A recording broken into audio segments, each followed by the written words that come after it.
जिस दिल्ली की बात करते हैं वो एक यूनियन टेरिटरी है, कोई राज्य नहीं है। बार बार दिल्ली के मुख्यमंत्री द्वारा राज्य के अधिकार मांगना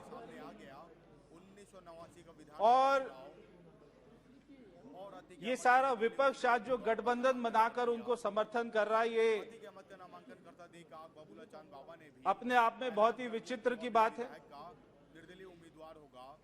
ना जाने कैसे कैसे अपशब्द बोलकर दिल्ली के मुख्यमंत्री ने, जो यहाँ पर कांग्रेस के लोग बैठे हैं, डीएमके के लोग बैठे हैं, जितनी भी पार्टी आज उनको समर्थन कर रही है, कि आज वो सारी बातें सोचकर भी बहुत ही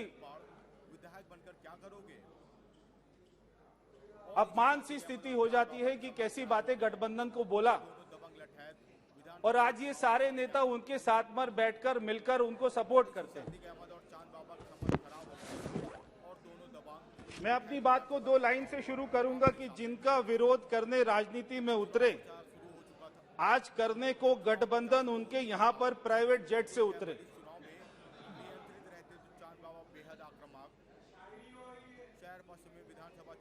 आज ये पंजाब के मुख्यमंत्री के साथ में सारे राज्यों में जाकर दिल्ली के मुख्यमंत्री दिल्ली की स्थिति को नहीं संभाल रहे, मगर वो सारे राज्यों में जाकर और वो ऐसे प्रधानमंत्री जी को हराना चाहते हैं जो प्रधानमंत्री जी आज हमारे देश के गरीबों की चिंता कर रही है, जो आज तक कभी कांग्रेस ने 60 सालों तक नहीं करी।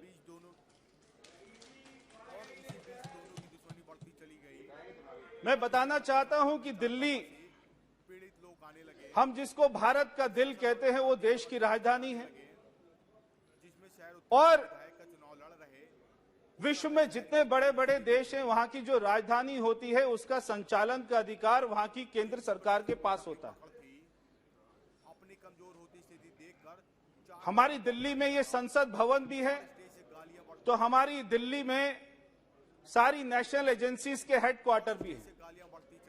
हमारी राजधानी दिल्ली में सुप्रीम कोर्ट है, तो हमारी राजधानी दिल्ली में सारे विदेश के एम्बेसीज भी हैं। अब ये सारे अधिकार को चलाने के लिए किसी एक राज्य के मुख्यमंत्री, दिल्ली के मुख्यमंत्री को नहीं दिया जा सकता। जब आज हमारी राजधानी दिल्ली की बात आती है, तो हमारे देश की छवि, हमारे देश की विश्वसनीयता, हमारे देश का वैभव, हमारे देश की प्रतिष्ठा, ये सारे अपना विश्व के पटल पर ताक पर होती है। जब देश का ऐसा कोई जिला नहीं है जहां के लोग दिल्ली में नहीं रहते, तो आज हम दिल्ली को मिनी इंडिया भी कहते हैं, इसमें कोई गलत बात नहीं।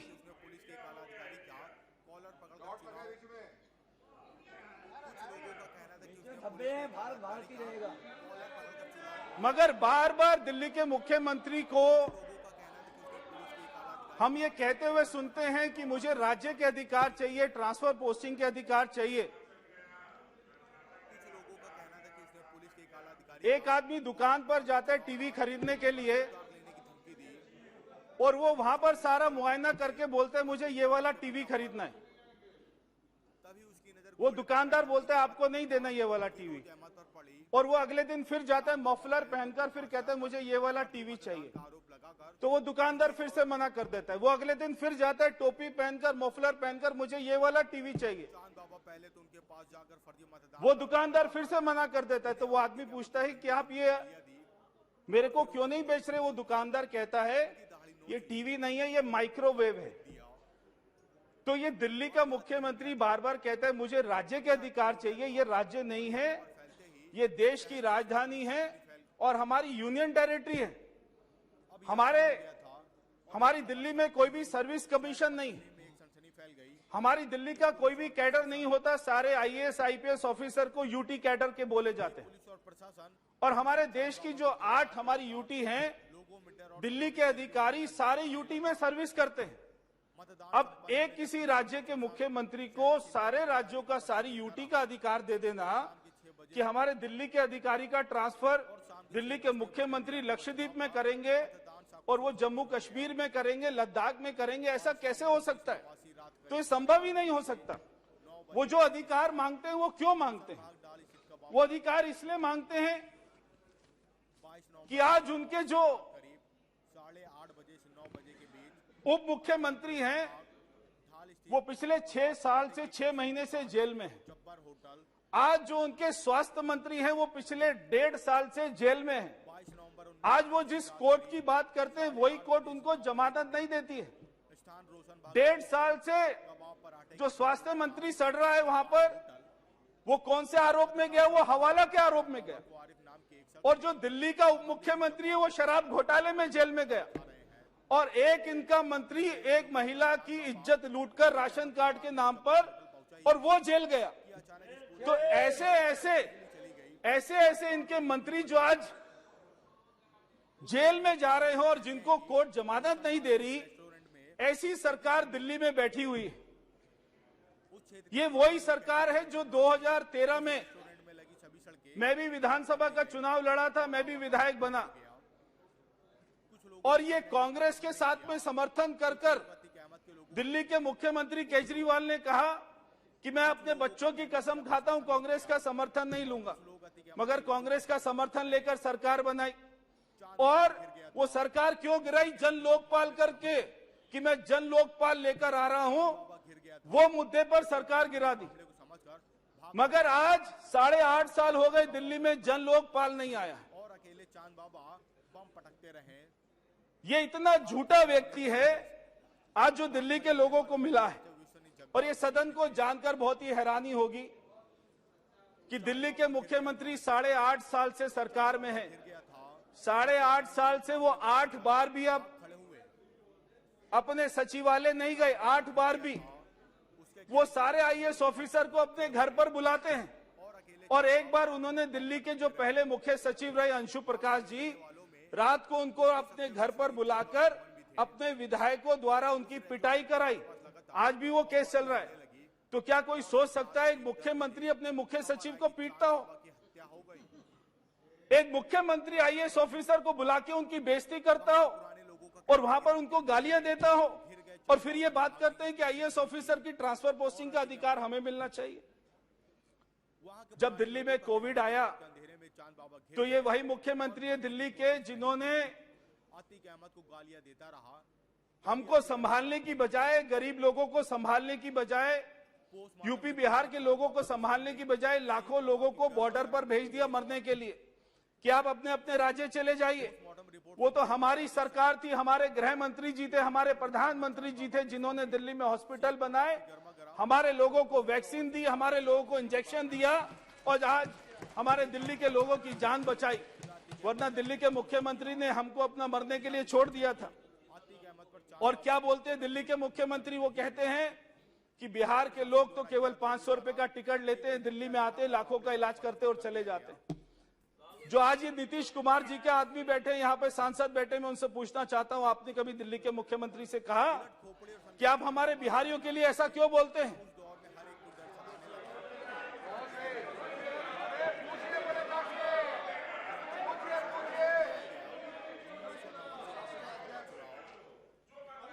और दिल्ली के मुख्यमंत्री क्या कहते हैं? और दिल्ली के मुख्यमंत्री क्या कहते हैं कि ये जो तमिलनाडु से बच्चे दिल्ली यूनिवर्सिटी में पढ़ने आते हैं और वो यहाँ की सीटों पर कब्जा कर लेते हैं।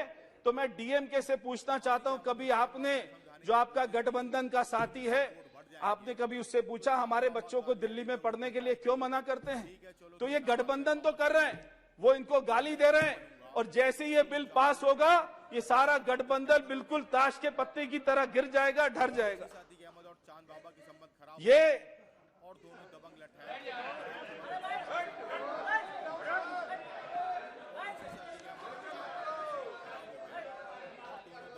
एक बार दिल्ली के मुख्यमंत्री कहते हैं हमारे दिल्ली पुलिस के सिपाही, हमारे दिल्ली पुलिस के अधिकारी जो उनकी सुरक्षा भी करते हैं, उनके मंत्रियों की भी सुरक्षा करते हैं।